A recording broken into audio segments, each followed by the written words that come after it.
Rappelez-vous, en 2022, les stocks ont été vidés. Finalement, ce bois compressé n'a pas manqué dans les poêles des particuliers, mais la filière a tiré plusieurs enseignements de ces mouvements de panique. Franck Grasso et Laure Pechkéchian.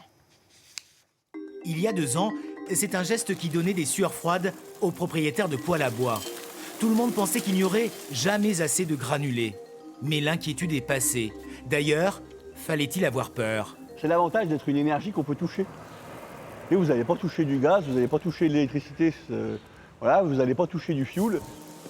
Ce qui s'est passé en 2022, c'est un dérèglement. En fait, à un moment donné, une demande qui a été brutale et d'un coup. À un moment donné, l'outil industriel ne peut pas suivre. Et d'ailleurs, il n'y a pas eu de rupture.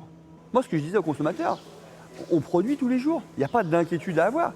Par contre, à un moment donné, en fait, c'est attention, parce qu'on a aussi des gens qui, du coup, se sont mis à stocker pour 3 ans. Mais celui qui stocke pour 3 ans, il pénalise celui qui n'en a pas là tout de suite. Et dès qu'il y a panique, il y a inflation. Aujourd'hui, les prix sont rentrés dans l'ordre. Mais la crise a laissé des traces, des doutes. Des élus sont régulièrement invités chez les fabricants de granulés pour expliquer que la filière peut absorber une progression de la consommation. Il y a 20 ans, il y avait moins de 5 usines. Aujourd'hui, il y en a plus de 70. Il y a 15 ans, on consommait 200 000 tonnes de granulés. Aujourd'hui, on est à 2,2 millions de tonnes de granulés. Et on a toujours assuré plus de 85% de livraison de produits chez des particuliers qui étaient produits dans les territoires, en France.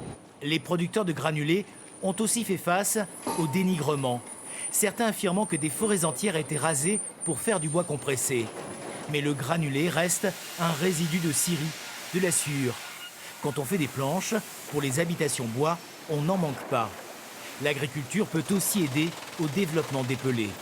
Ce qu'on appelle les granulés agro, les agro-pellets, c'est fait de la même manière qu'un granulé de bois, sauf que la matière première, au lieu de la sciure de bois, c'est, on va dire, de la sueur de rafles de maïs, de chute de l'agriculture. Le pellet ou granulé, c'est un déchet qui a donc de l'avenir.